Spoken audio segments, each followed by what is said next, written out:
அன்பானவர்களே, இன்றைய காலை பொழுதிலும் கூட இது வானத்தின் வாசல் ஊழியத்தின் மூலம் உங்களை சந்திப்பதில் மிகுந்த மகிழ்ச்சி அடைகிறேன். நான் பலனிழந்து காணப்படுகிறேன்.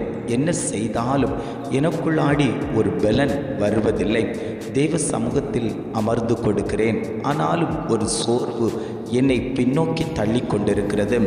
நான் வசனங்களை வாசிக்கிறேன், ஜெபிக்கிறேன், துதிக்கிறேன், ஆராதனை செய்கிறேன், ஆனால் எனக்குள்ளாடி அந்த தெய்வீக பலன் எழும்பவில்லையே. நான் என்ன செய்வேன்? இந்த பலன் குன்றி போனால் என்னுடைய ஆவியின் வல்லமை குன்றி போகுமே. கர்த்தர் தான் என்னை பலப்படுத்த வேண்டும் என்று சொல்லி அநேகர் தெய்வ சமூகத்தை நோக்கி பார்த்து கொண்டிருக்கிறீர்கள். ஆண்டவர் சொல்லுகிறார், நான் உங்களுக்கு புது பலனை தருவேன் என்று இன்றைய காலை பொழுதில் ஒவ்வொரு குடும்பங்களையும் பார்த்து ஆண்டவர் வாக்கு கொடுத்து கொண்டிருக்கிறார். இன்றைய காலை பொழுதிலும் கூட ஆண்டவர் நமக்கு தரக்கூடிய நல்ல வார்த்தை என்னவென்றால், ஏசாயா 40ஆம் அதிகாரம் 31ஆம் வசனம் இவ்வாறாக சொல்லுகிறது, கர்த்தருக்கு காத்திருக்கிறவர்களோ புது பலன் அடைந்து கழுகுகளைப் போல செட்டைகளை அடித்து எழும்புவார்கள். வசனம் இவ்வாறாக சொல்லுகிறது, கர்த்தருக்கு காத்திருக்கிறவர்களோ புது பலன் அடைந்து கழுகுகளைப் போல செட்டைகளை அடித்து எழும்புவார்கள். ஆண்டவர் குடும்பங்களை பார்த்து சொல்லுகிறார், கர்த்தருக்கு காத்திருக்கக்கூடிய ஒவ்வொரு குடும்பமும் புது பலன் அடையும் என்று ஆவியானவர் குடும்பங்களை பார்த்து பேசிக்கொண்டிருக்கிறார். இன்றைக்கு அநேக குடும்பங்கள் பலன் இழந்து காணப்பட்டு கிடக்கிறார்கள். சத்ருவானவன் குடும்பத்துக்குள் நுழைந்து பலனை இழக்க செய்து விடுகிறான். ஆவிக்குரிய பலன் இழந்து போயிருக்கிறது, மாம்சத்தில் பலன் இழந்து போயிருக்கிறது. என்ன செய்தாலும் இதில் ஒரு பலன் இல்லாதது போல் காணப்பட்டு கிடக்கிறதே. நான் என்ன செய்வேன்?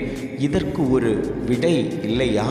என்னுடைய காரியங்கள் எல்லாம் கேள்விக்குறியாய் இருந்து கொண்டிருக்கிறதே. நான் என்ன செய்வேன் என்று தேவ சமூகத்தில் அழுது கொண்டிருக்கக்கூடிய அநேக ஜனங்கள் உண்டு.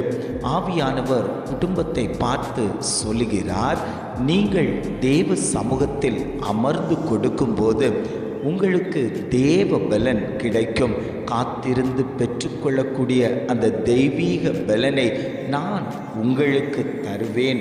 சோர்ந்து போகிறவனுக்கு அவர் பலன் கொடுத்து சத்துவம் இல்லாதவனுக்கு சத்துவத்தை பெருக பண்ணக்கூடிய கர்த்தர் இன்றைக்கு உங்கள் குடும்பத்தில் சோர்வடைய பண்ணக்கூடிய அநேக காரியங்கள் உண்டு. பலன் கொண்டு எழும்ப விடாதபடிக்கு சத்ருவானவன் அநேக காரியங்களை தடை பண்ணி வைத்திருக்கிறான். நீ இந்த காரியத்தில் தோற்று போக வேண்டும், இந்த காரியத்தை ஜெயம் எடுக்கக்கூடாது, இந்த காரியம் தோல்வியாகவே இருக்க வேண்டும் என்று சத்ருவானவன் பல தடைகளை உங்கள் குடும்பத்துக்குள் கொண்டு போட்டாலும் ஆண்டவர் சொல்லுகிறார், அந்த தடைகளை உடைத்தறிவேன்.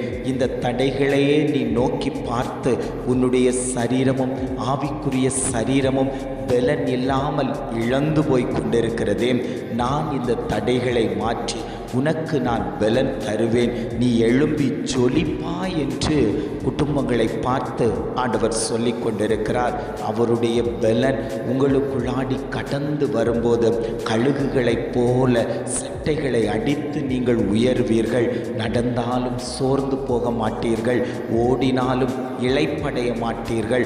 ஆண்டவர் தரக்கூடிய புது பலன் நம்மை உயர்ந்த அடைக்கலத்திலே கொண்டு போய் வைக்கும் என்று ஆவியானவர் குடும்பத்தை பார்த்து பேசிக்கொண்டிருக்கிறார்.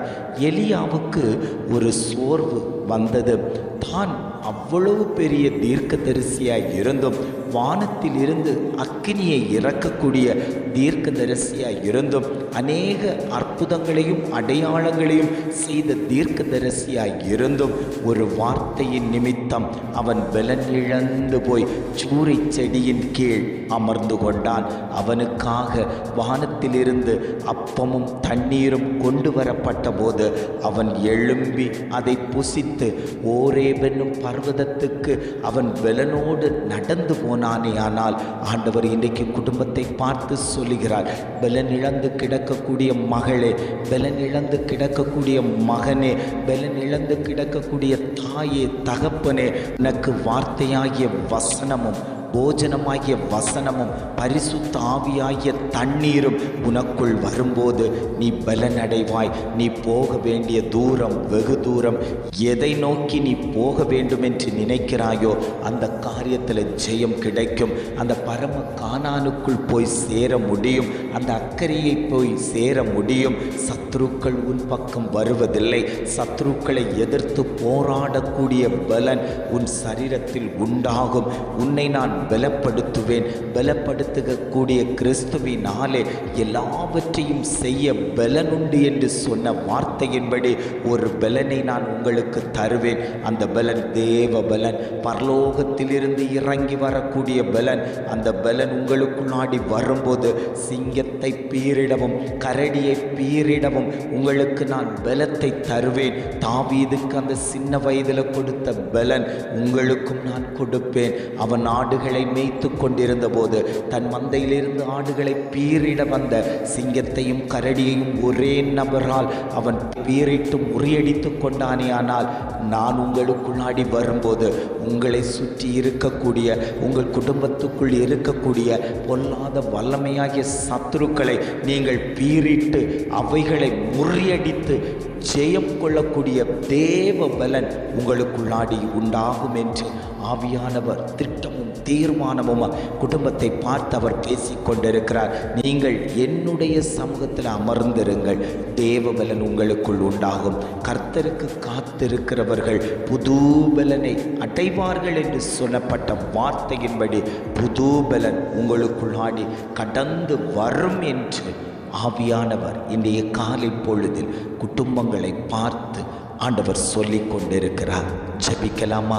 அன்பின் பரலோக பிதாவே, இந்த காலை பொழுதுக்காக நாங்கள் உம்மை துதிக்கிறோம், ஸ்தோத்தரிக்கிறோம். ஆண்டவரே, இந்த காலை பொழுதிலும் கூட ஆவியானவர் எங்களுக்கு தந்த நல்ல வார்த்தைகளுக்காக நாங்கள் உமக்கு நன்றி செலுத்துகிறோம். ஆண்டவரே, கர்த்தருக்கு காத்திருக்கிறவர்களோ புது பலன் அடைந்து கழுகுகளைப் போல செட்டைகளை அடித்து எழும்புவார்கள் என்று அழகான ஒரு வார்த்தை தந்தீங்க. ஆண்டவரே, நாங்கள் செட்டைகள் அடித்து எழும்புவதற்கு தேவ பலன் எங்களுக்குள்ளாடி கடந்து வரட்டும். ஆண்டவரே, நாங்கள் உமக்காக காத்து கொண்டிருக்கிறோம்.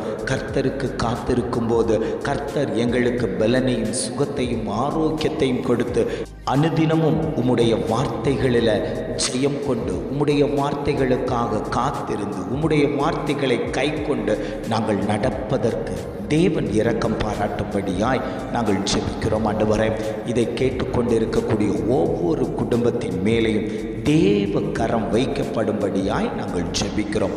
பரிசுத்த ஆவியானவருடைய கரம் அந்த குடும்பங்களை ஆளுகை செய்யட்டும். அந்த குடும்பங்களுக்குள்ளாடி பலன் உண்டாகட்டும். பிள்ளைகளுக்குள்ளாடி பலன் உண்டாகட்டும்.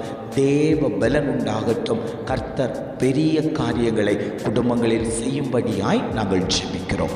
இம்மட்டுமாய் வழி நடத்தின தகப்பன், இனியும் நீர் அவர்களை வழி நடத்தும்படியாய் நாங்கள் ஜெபிக்கிறோம். எங்களை தாழ்த்தி தருகிறோம். துதிகன மகிமை எல்லாம் உமக்கே செலுத்துகிறோம். மீட்பர் இயேசுவின் மூலம் ஜெபம் கேளும் நல்ல பிதாவே. ஆமேன், ஆமேன்.